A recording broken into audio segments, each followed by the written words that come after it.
Bonjour, nous sommes le jeudi 21 juin 2018 et j'ai mis un petit billet ce matin sur le blog pour expliquer pourquoi j'étais à ce point absent. Mais c'est parce que je suis impliqué de différentes manières. Je suis l'un des organisateurs du colloque qui a lieu en ce moment à l'Université catholique de Lille sur le transhumanisme, ou les transhumanismes si vous voulez. Et j'y participe de différentes manières. Tout à l'heure, j'organise avec Michel Salov-Coste un atelier de discussion sur les avenirs qui s'ouvrent à nous. Hier, j'ai présidé un groupe qui s'intéressait tout particulièrement au rapport entre Nietzsche et les différents courants post-humanistes, transhumanistes. Et demain, je présiderai un autre groupe sur les rapports entre religion chrétienne et transhumanisme. Mais ce matin, voilà, il y avait je dirais, mon implication principale, c'était un grand débat organisé entre Stefan Lorenz Sorgner et moi-même. Et parmi donc les grandes sessions plénières, il y avait hier donc Joël Proust et demain Bernard Stiegler. Alors Joël Proust, il faut dire qu'elle nous a tous un peu époustouflés en venant avec une grille de lecture du transhumanisme tout à fait à elle, je n'avais jamais entendu, et qui est tout à fait particulière à propos des modifications cognitives liées au transhumanisme. On s'intéresse beaucoup au transhumanisme par rapport à des innovations techniques comme comme l'intelligence artificielle dans des robots, des machins comme ça. Mais elle s'est intéressée au changement dans notre cognition, dans notre psychologie, les choses qui vont changer et qui changent déjà et auxquelles nous devrions faire très très attention. Alors Stiegler, bon ça c'est demain, je vous en parlerai peut-être ensuite, je ne peux pas vous en parler maintenant. Mais je voudrais quand même vous dire un mot de ce qui s'est passé ce matin. C'était donc ce débat entre Sorgner et moi. Alors il faut dire, Sorgner est connu, il est connu dans le monde de la philosophie autour du transhumanisme. Et il a proposé lui-même dans un manifeste avec un certain Jaime Delval, en 2010, ils ont proposé un manifeste méta-humaniste, et ça fait partie des choses que j'ai discutées ce matin. Alors, pourquoi est-ce qu'il y avait un débat, et pourquoi est-ce qu'il n'a pas fait simplement un exposé? Eh bien, je vais vous l'expliquer, je dirais franchement. C'est parce que au moment où on a discuté de l'organisation, j'ai été mis un peu devant le fait accompli. C'était avant qu'on invite véritablement Joël Proust et Stiegler, essentiellement par mon intermédiaire. Sorgner avait été invité.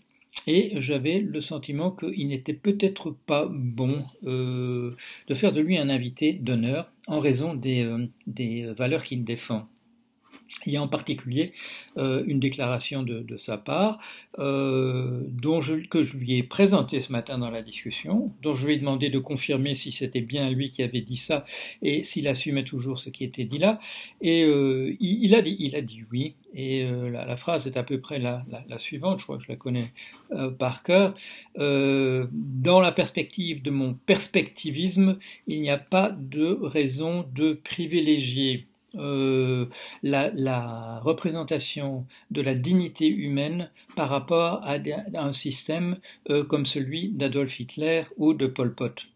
Alors, je l'ai lu et j'ai fait la remarque, peut-être pas immédiatement, mais après dans la discussion, en disant que si effectivement sa théorie, son approche perspectiviste ne permet pas de faire la distinction entre une philosophie, un principe de dignité humaine et le système d'Adolf Hitler, celui de Pol Pot, il faudrait peut-être qu'il ait eu la réaction qui aurait été la mienne, c'est-à-dire de mettre tout de suite son truc à la poubelle et de se rendre compte qu'il y avait une erreur flagrante dans son raisonnement. Mais non, il m'a remercié d'avoir cité cette phrase, il m'a remercié et il a essayé de la défendre.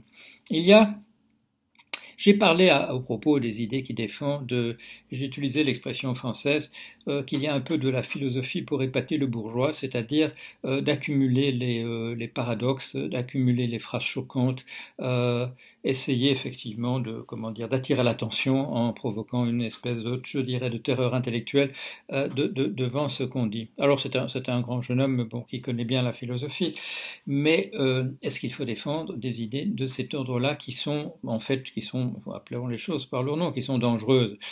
S'il y a des engouements de la part de la jeunesse pour des idées comme de dire, à la suite de Nietzsche qui a pu le dire, que l'éthique c'est un symptôme de décadence uniquement, je ne crois pas que ce soit une bonne chose. Je suis de formation anthropologue, je suis sociologue de formation également, j'ai pu acquérir un savoir de psychanalyste par ailleurs. Je me suis beaucoup intéressé, vous le savez, à l'économie et la finance, mais j'ai beaucoup lu aussi la philosophie. On ne peut pas faire tenir debout une société à partir de principes simplement d'éclatement, de faire exploser tout. C'est pas possible. On peut vivre comme cela, en tant qu'artiste dans son coin, si on veut être un artiste maudit. Pourquoi pas? On peut même être un intellectuel maudit, ça peut être la condition dans laquelle le monde autour de vous vous met, mais ce n'est pas à recommander comme un système global. C'est pas à recommander comme un système global. Alors tout ça dérive effectivement de Nietzsche. J'ai attiré l'attention sur, Nietzsche je le connais quand même pas mal, sur le fait que c'est essentiellement un provocateur.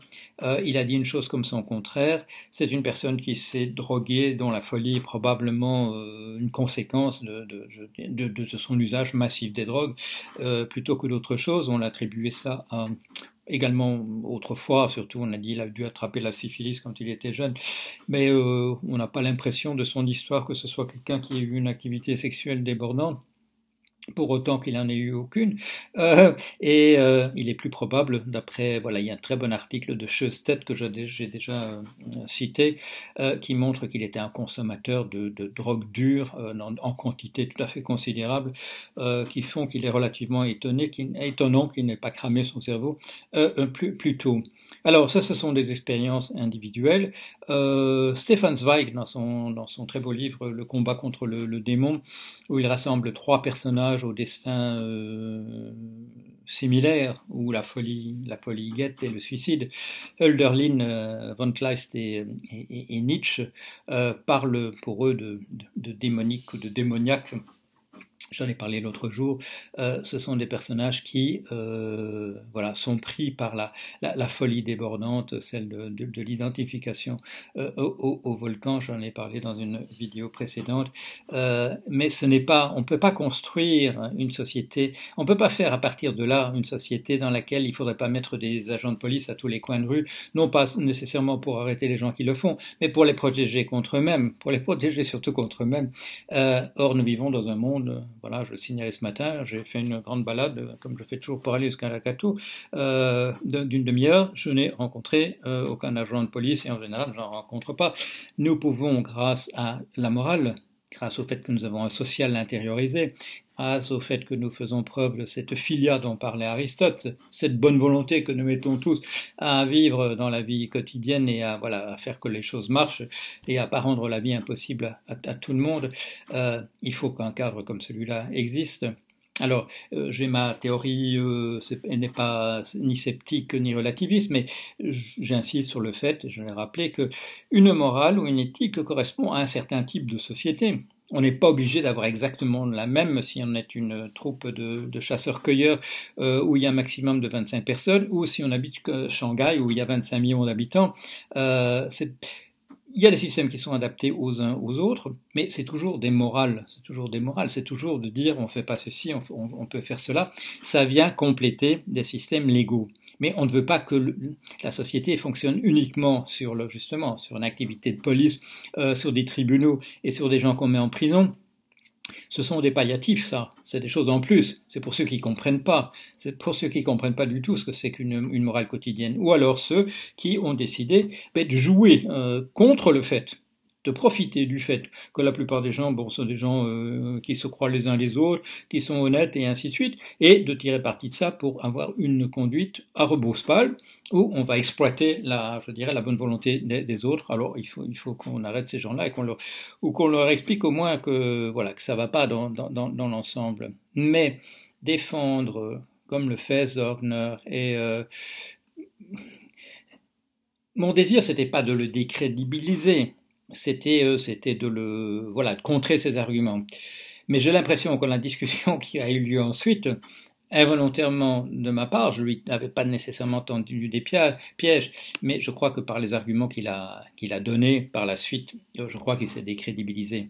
Il y a une dame dans l'audience, dans l'auditoire, qui lui a demandé pourquoi il approuvait une relation. Il avait, à propos d'un fait divers, il avait dit qu'on n'avait pas le droit d'interdire aux gens d'avoir des relations incestueuses. Alors, mais il a commenté ça en disant, ben oui, ben en fait, oui, ben pourquoi pas étendre ça aux animaux en général. Oui, je suis en effet pour, etc. C'est-à-dire que il a rendu sa position. Il a proposé une sorte d'hyper-relativisme où tout est possible, où il y a pas de cadre à quoi que ce soit. Et comme je dis, je voulais pas le pousser nécessairement là-dedans. J'ai été dur dans mes arguments. J'en avais je dirais, de violence de différents degrés. Et c'est dans la mesure où il devenait de plus en plus radical dans la discussion ensuite que j'ai sorti, voilà, certains lapins de mon chapeau, de choses qu'il avait pu dire ici et là. Mais il a abondé dans mon sens et il en a rajouté et j'ai l'impression qu'il a involontairement sapé encore davantage je dirais la bonne volonté que l'auditoire pouvait avoir vis-à-vis de lui. Comme je dis, un dialogue est possible dans la société humaine. Si on se reconnaît comme être humain, c'est très bien qu'on discute. Mais ça ne veut pas dire qu'il faille nécessairement, je dirais, souscrire à n'importe quel système de valeurs qui nous est proposé. Comme je l'ai dit tout à l'heure, Nietzsche a proposé une chose et son contraire. Il nous a surtout proposé des outils de réflexion en nous lançant des défis. Mais c'est pas une mauvaise chose. Mais on ne peut pas tirer un système de Nietzsche. On ne peut pas tirer un système en disant voilà maintenant on va organiser notre vie à partir des choses qu'il a dites. Non pas parce qu'il a dit une chose et son contraire, ça c'est certain, mais parce que ce sont des stratégies de dissidents, ce sont des stratégies d'ennemis de l'organisation. Quand on dit l'éthique, ça révèle essentiellement la décadence. Non, quand on écrit un livre qui s'appelle l'Antichrist et qu'on le sous-titre un pamphlet, une malédiction sur le christianisme, bon, c'est très bien, ça fait réfléchir, il y a des critiques là-dedans qui sont excellentes contre le christianisme, mais quand on écrit Ecce Homo, quand on écrit l'Antéchrist, c'est pour faire penser les autres. Ce ne sont pas des règles de vie qui valent pour l'ensemble de la population. Il faut le savoir. Bien entendu, il y a des gens qui ont tiré un mauvais parti de ce qui se trouvait chez Nietzsche. Le plus dangereux, bien entendu, c'est Heidegger. Et hier, on a cité Heidegger, quelqu'un a cité Joël Proust justement quand il a dit quand Heidegger a dit contre l'humanisme. L'humanisme n'a pas empêché l'Holocauste. Et là, il faut ajouter la chose suivante quand même, c'est que l'anti-humanisme de Heidegger ne l'a pas empêché, lui, d'être membre du Parti national-socialiste, et il n'a pas empêché non plus d'être un militant. C'est pas comme ça, c'était pas un tiède, c'était pas un type comme ça, un soldat de seconde classe, c'était un militant du national-socialisme. Alors son anti-humanisme à lui ne l'a pas empêché de faire des choses abominables, d'être caution de choses abominables. On parle parfois de critiques qu'il aura adressées ici ou là au système ambiant, mais ce n'est pas ça. Il a été un fonctionnaire du nazisme, et il a non seulement ça, mais il y a, à mon sens, il y a une parenté réelle entre sa pensée et le nazisme. C'est véritablement la philosophie du nazisme. Il y a là-dedans Viva la Muerte. Il y a là-dedans comment dire, une croisade véritablement contre la rationalité, contre la philosophie elle-même. Je l'ai déjà dit souvent, il n'est pas un mauvais philosophe, il connaît très bien la philosophie. Si vous voulez comprendre Hegel, il faut absolument lire ce que Heidegger a écrit sur Hegel, mais c'est un ennemi de la pensée, il faut bien le savoir, c'est un ennemi de la pensée, et c'est pas par hasard qu'il s'est trouvé à être un idéologue du parti nazi, et on peut pas dire, voilà, Heidegger c'est intéressant, et on met entre parenthèses le fait que, comme une anecdote quelconque, le fait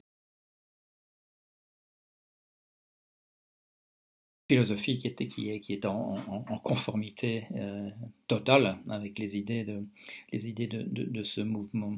Voilà, j'arrête là-dessus. J'avais envie de vous parler de ce qui est en train de se passer en ce moment à Lille, et je vous reviens sans doute sur des choses d'actualité. J'espère pas immédiatement, mais très bientôt. Voilà, au revoir.